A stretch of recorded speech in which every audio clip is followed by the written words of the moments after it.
This means for here in the United States and our foreign policy. Let's bring in Tom Rogan, columnist at National Review. Just wrote a great piece in both Review and the Washington Examiner, and also Nile Gardiner from the Heritage Foundation's Margaret Thatcher Center, correct?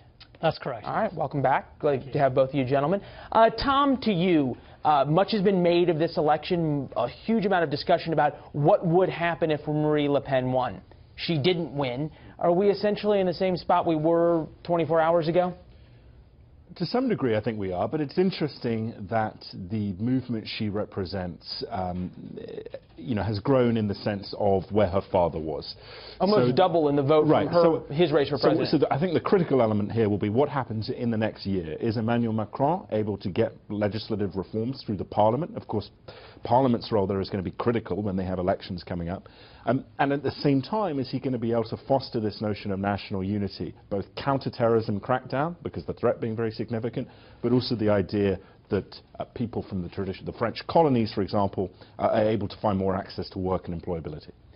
Niall, it struck me as you almost heard a little bit of a Kennedy-esque tone to his speech, or his celebration speech, if you will, his victory speech.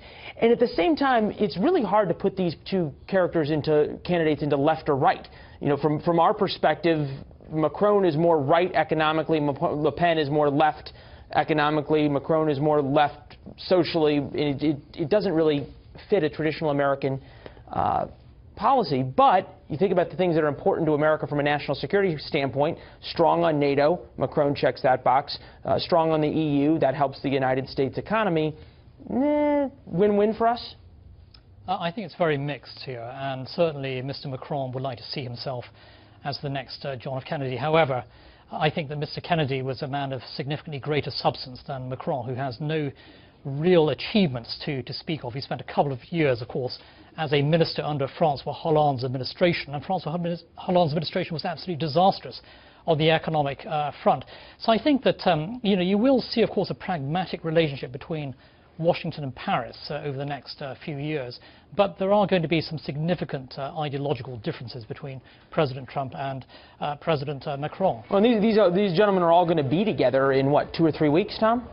Yeah, I mean, they're going to be meeting up over in Europe, and it's going to be a interesting dynamic in the sense that President Trump quite clearly favored Marine Le Pen to win. We can read very clearly into his tweets, his comments. But at the same time, I do think on ISIS, Macron will be wanting to play, but because of his belief in the American orbit, NATO, the European Union, as Niall mentions, I think there will be an effort by Macron to show, look, I'm tough on counterterrorism. Yeah, he mentioned terrorism 3 or 4 times in his speech, right? Expect increase, for example, French special operations deployments alongside the United States. But at the same time, what is going to happen in terms of President Trump's willingness to placate the European Union, which Macron is very much in favor of? How dangerous, Niall, is it we heard from Tom about the support for Marine Le Pen? 11 million people voted for somebody who is, for all intent and purposes, a nationalist anti-Semite who wanted to cozy up to Russia and get out of NATO. In Paris, we're watching huge crowds who are extraordinarily excited about Macron's victory. But there's 11 million people who, at least in France, who aren't excited about that, and really there's a deep divide in that country. Yeah, I think there is a deep-seated rejection among millions of French people of the political establishment. Mr. Macron was seen as the representative of that establishment in the second round, and without a doubt, I think there's deep-seated unhappiness with the state of the economy in France, with the rising Islamist terror threat, and also, of course, with French immigration policy. All of these are going to be immense challenges for Mr. Macron over the next 5 years.